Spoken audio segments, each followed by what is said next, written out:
Have you ever gone to a department store or on a Christmas home tour to be really blown away by the quality of the Christmas trees, only to return home and feel like you've got the Charlie Brown Christmas tree? Well, if you've ever wanted to create a grand Christmas tree, well then today's video will show you how. I'll talk you through, step by step, how to create a designer Christmas tree of your very own. Everything I'm going to share scales up or down based on the size of your tree. I happen to be decorating a 12-foot tree, but you can do something just as spectacular, even if the tree is half the size. Also, I like to have a theme tree, but these concepts still apply no matter what colors and styles happen to be your preference. And you don't have to purchase a lot of special expensive ornaments and materials. Most of the things on my tree came from Hobby Lobby and at home. So come on, let's get started. So step number one is a pretty obvious step, and that's to get the tree out of the box and get it set up. This includes fluffing it and adding any additional lights that you may need. So while I'm getting it out of the box, I actually like to plug everything in while it's still unattached on the floor, and that way I can make sure that all of the lights still work. It's just a lot easier to diagnose any issues and to fix it while everything is in pieces on the floor instead of once it's already set up. Then I attach the bottom section and I start fluffing. And I like to fluff row by row before I unfold the next set of branches. And basically with fluffing, you cannot overfluff. Really the key is that you're going to want to touch every single branch tip and get it into exactly the position that you want. And basically what you want to do is just make sure that the branches are completely splayed out. As I'm fluffing each row, I also use this opportunity to add any additional lights. So a good rule of thumb for a tree is you want to have about 100 lights for every foot of the tree. So a 7-foot tree, 700 lights, 9-foot tree, 900 lights, and so on. But I do find that as the tree gets bigger than probably 9 feet, you probably want to increase the number of lights you want exponentially. So it's up to you whether or not you actually want to add any lights if you do have a pre-lit tree. I have a 12-foot tree and it comes with 1,350 lights. However, because it's so big at the base, I do think that it needs just a little bit more to be as bright as I want. So what I do is I add 4 strands of lights for a total of additional 600 lights. So my 12-foot tree ends up having 1,950 lights. I like to add lights that have different settings, and I like to leave them on the twinkle setting. So as I'm fluffing each section and I'm adding the additional strands of lights, I will actually add them just a little bit more on the interior of the tree rather than all the way out at the ends of the branch tips. And the reason for this is when I leave them on the twinkle setting, then the tree just really glows from within. So let's go ahead and get started with setting up fluffing the tree and adding the lights.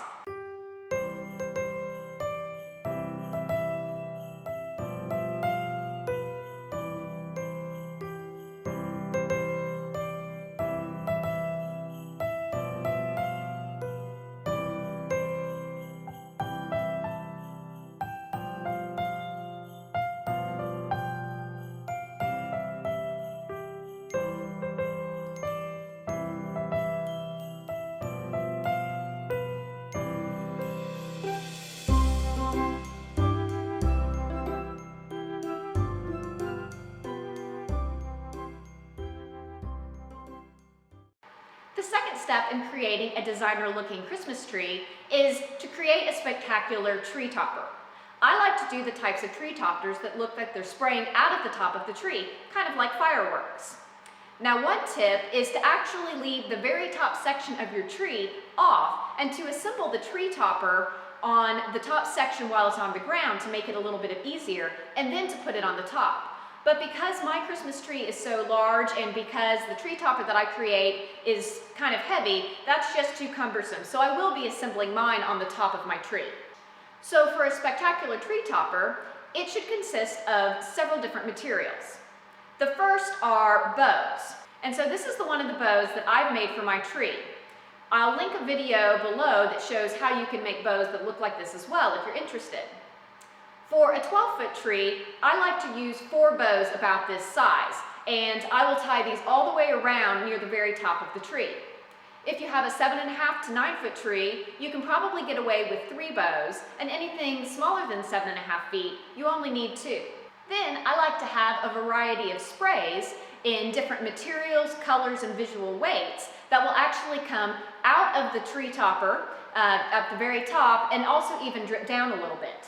Once again, depending on the size of the tree will dictate how many of each item, but also how many different items altogether. Because I have a big room with lots of visual space, I like to use several different items. I actually have 5 different items in addition to the bows that I'll be putting in. But if you have a tree that goes closer to the ceiling or is, say, in a corner, then you probably want to use less items just to avoid having too much visual clutter in the room. And last, just to be extra, I'm actually going to run a spotlight up through the center of the tree to come out at the top just to make the tree topper a little bit brighter. And that's because for me, the top of my tree does get pretty dark. And so basically all this is one of those heat lamps that you can get from the hardware store, and I've taken that silver cone that comes around it off, and then it's got an LED bulb, which is very important because the LED bulb won't get hot. And then I'm going to attach this to an extension cord that I'll actually run up the center trunk of the tree, and then I'll attach it at the top. And I'll actually do this before I get started on adding any of the other materials for my tree topper. And speaking of fasteners, generally what I like to use to fasten all of these materials to the tree to keep them in place are pipe cleaners. These are really handy because they disappear into the tree and are strong enough to hold stuff in place. Alternately, you can use the tree branches and just use those to tie around stuff once you get it up and you're ready to secure it.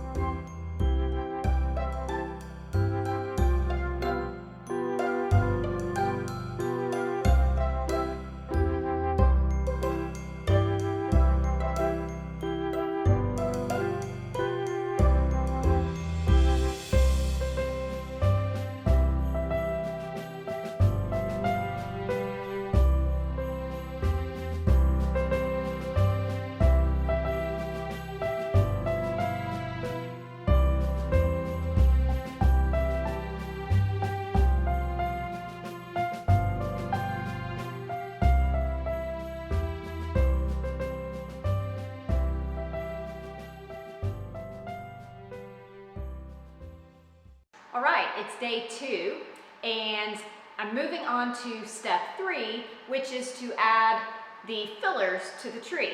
This would be things like garland, ribbon, sprays, greenery, etc. For a sophisticated tree, I like to keep a lot of the materials more on the natural side rather than using a lot of tinsel or those kinds of materials.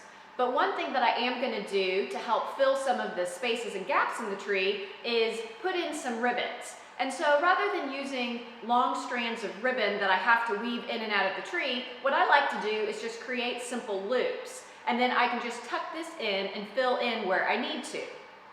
I will save a few of these also for the very end when I'm surveying the tree to see if there are some bare spots that need some additional filling in. But I'll go ahead and apply most of these now as part of this step.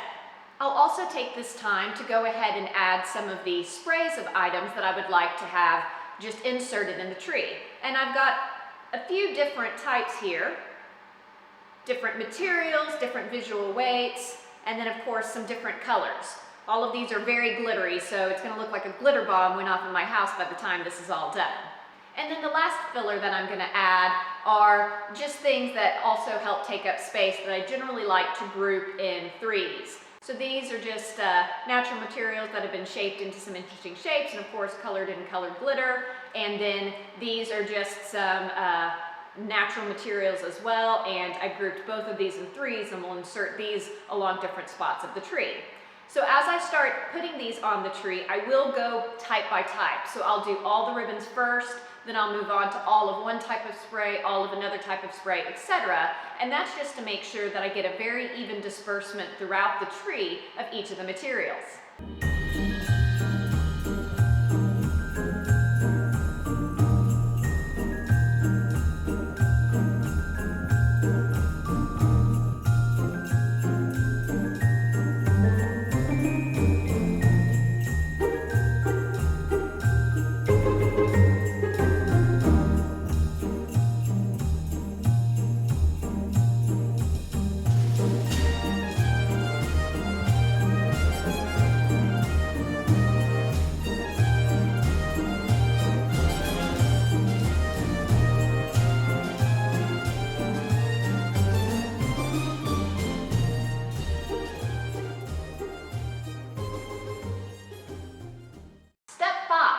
now we finally get to ornaments.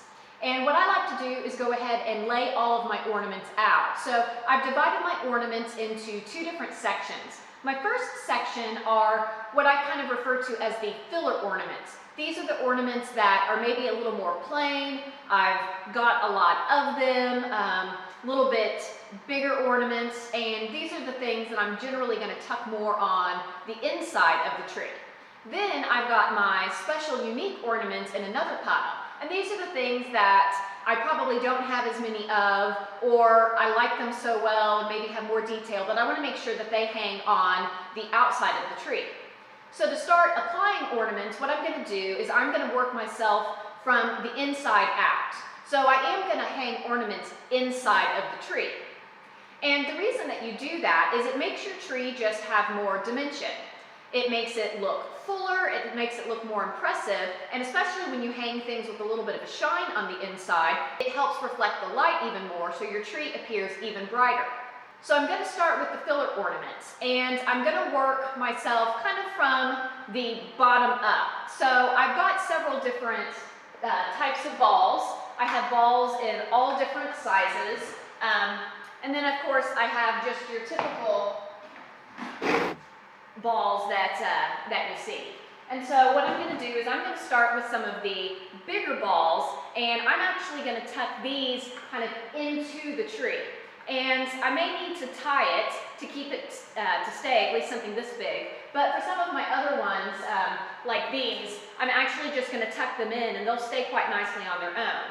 I don't use ornament hangers unless I absolutely have to. So when I get to some of the smaller balls and the special unique ornaments, I will use hangers there. But otherwise, I'm really trying to tuck inside the tree, and so I won't use the hangers. In addition, once I hang up the balls, I'm going to use this as a time to put in some of the bigger items that I have. So for instance, I have 3 of these neat big deer, and so I'm going to distribute them throughout the tree. You may have noticed when I was applying the spray that I have a certain way I like to go, especially when I have something in 3. I like to form a little bit of a diamond shape. So I'll do one low, then kind of zigzag up, and then come back down. So with the 3 of these, I'm going to do that throughout the tree to make sure that you can see one kind of no matter what angle you're at all the way around the tree. Then I'll continue to put on all of my balls and filler ornaments type by type. So things like my silver balls, I've got a lot of those, and so I will do all the silver balls before I move on to some of the aqua balls that I have. Once I've got all of my filler ornaments up on the tree, I'll then move on to my special or unique ornaments. And because I've been working myself inside out, most of the balls and filler ornaments will have gone more to the inside, leaving the outermost branch tips with plenty of space for all of my favorite ornaments that I can showcase on the very most outside part of the tree.